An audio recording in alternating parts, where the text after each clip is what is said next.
네, 저는 지금 벤치에 앉아서 이야기하고 있어요. 네. 너무 추워요. 조금만 이야기하고 들어갈래요. 먼저 신월 날짜를 말씀드리면 2021년 1월 13일 오후 2시 1분에 일어나요. 간단하게 좀 코멘트를 하자면 염소 자리의 키워드는 대표적으로 일꾼이잖아요. 염소 자리가 정말 성실하거든요. 그래서 성실함, 근면, 그리고 목표 달성, 그리고 업무, 직업, 그리고 사회적 지위 같은 거, 이런 거에서 두각을 나타내는 별자리거든요. 근데 이번에 신월은 바로 그 염소 자리에서 일어나게 됩니다. 근데 지금 염소 자리에 명왕성이 들어온 걸로 제가 알고 있거든요. 그 명왕성이 재생과 그리고 죽음, 새로 태어나는 것들, 이런 것을 담당하는 별이에요. 무게가 있는 별이잖아요. 그래서 염소 자리에 들어와서 꽤 오래 세례 중인데 물병 자리하고도 계속 왔다 갔다 할 거예요. 근 몇 년간은요. 근데 지금 현재는 염소 자리에 있기 때문에 그 염소 자리에 있는 명왕성도 이번 신월 때 파워가 연결이 되겠죠. 이어지는 게 있어요.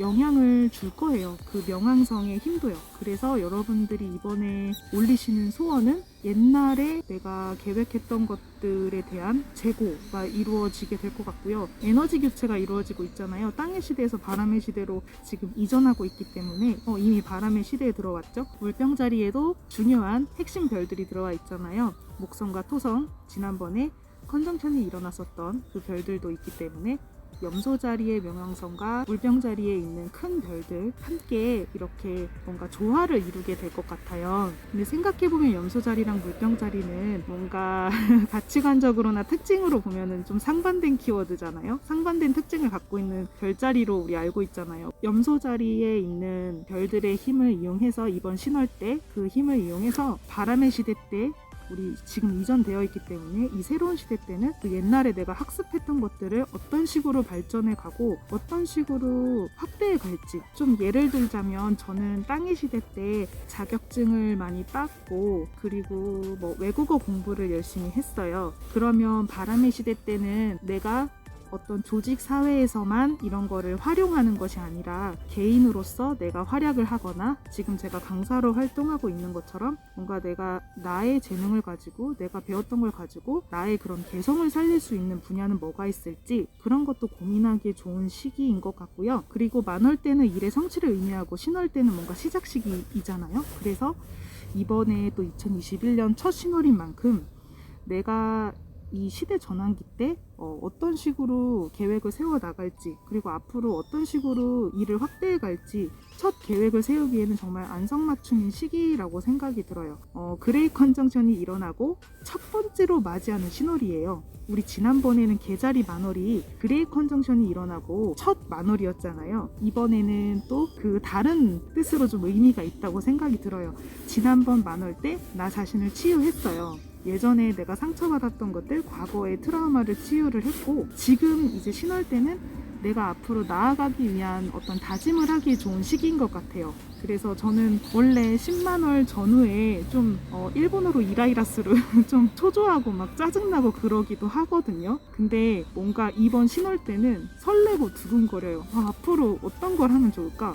앞으로 내가 가진 재능을 가지고 어떤 식으로 발전해 나갈까? 이런 거를 상상하고 이미지하는 것만으로도 너무 기분이 좋더라고요. 여러분들도 이번 문워크 꼭 함께 하셨으면 좋겠고요. 파라우스에서 이번에는 또 신월이 일어난다고 해요. 파라우스 같은 경우에는 이제 특징이 여러 개 있는데 대표적으로 말씀드리면은 파라우스의 대표 키워드는 금전운이라던가 소울메이트 그리고 어떤 상속을 받는 그런 유산 같은 거 이런 거와 관련이 깊다고 해요. 현직을 찾고 싶다. 바람의 시대 새로운 시대 때 내가 활약하고 싶은 분야와 만나고 싶다. 어떤 일을 하면 내가 진심으로 행복해할 수 있을까? 그런 거를 생각하기에도 좋은 시기 같아요. 소울메이트랑 관련 있는 하우스에서 일어나는 거기 때문에 그 소울메이트라는 거는 결국 꼭 사람을 만난다라는 의미를 떠나서 내가 나의 천직과 만난다라는 그런 의미하고도 연결할 수 있잖아요. 그래서 혹시 직업적인 고민을 하고 계시다면은 이번에 달림의 파워를 통해서 어떤 길을 선택하면 좋을지 생각을 해보시는 것도 좋을 것 같습니다. 그리고 소울메이트를 역시 담당하기 때문에 파라우스가요. 그래서 내가 뭔가 새로운 사랑을 찾고 싶다라고 했을 때 정말로 운명의 사람 있잖아요. 정말 내가 이 사람을 만났을 때 과거에 우리가 인연이 있지 않았을까? 라고 느낄 정도로 그냥 단순한 설레임이 아니라 예전에 우리는 만났던 적이 있는 것 같아 라는 느낌이 드는 사람과의 만남, 그런 것도 소망해보기 좋을 것 같아요. 일본의 무료 운세 사이트나 그리고 일본의 다양한 점성술가들이 올려주는 그런 키워드들이 있어요. 그런 자료를 통해서 제가 느꼈던 바를 이야기하는 건데요. 제가 신월과 만월 문워크를 한 지 꽤 오래됐어요. 그래서 그때마다 제가 그런 별자리 키워드나 별의 흐름 키워드를 보고서 그냥 잊어버리는 게 아니라 반복적으로 하다 보니까 암기하게 되더라고요. 그래서 파라우스에서는 이런 의미가 있으니까 이런 식으로 영향을 주겠구나, 그런 생각을 하게 되고, 실제로 그렇게 해서 끌어당겨서 이루어진 것들도 있었고, 문워크를 할 때 제가 시행착오를 겪어서 이루지 못한 것들, 뭐 그런 거를 통해서도 뭔가 생각했던 것들을 이야기하고 있어요. 네, 그래서 제가 이런 운세 사이트에서 뭐 알게 됐던 지식이나 정보 같은 것들은 공유를 해드릴 수 있으면 해드리도록 할게요. 네, 뭐 영상으로 그렇게 모든 정보를 다 이렇게 뭐 도서에 있는 거 그런 걸 다 이제는 공유해드리긴 어렵겠지만, 네, 그런 일부 그런 키워드 그리고 좋은 정보 같은 것들은 출처를 남겨서 발신을 꾸준히 해드릴게요. 그리고 날짜는 1월 13일 오후 2시 1분에 일어나는데요. 보이드 타임에 관련해서는 제가 아직 캘린더를 확인을 안 해서 제가 그것도 운세 다이어리를 사서 직접 보고 있거든요. 그리고 그 운세 다이어리가 아니더라도 보이드 타임 정보를 제공하는 운세 사이트가 꽤 많아요. 혹시 뭐 개인적인 일이 있어서 정보 공유를 못하는 날에는 미리 또 말씀드릴 테니까요. 그 사이트를 통해서 여러분들이 체크를 하셔도 좋을 것 같아요. 여러분, 저는 이제 집으로 들어가도록 하겠습니다. 새해 복 많이 받으시고요. 날씨가 추우니까요. 감기 조심하시고 계획하시는 것들 모두 소원 이루시길 바랄게요. 감사합니다.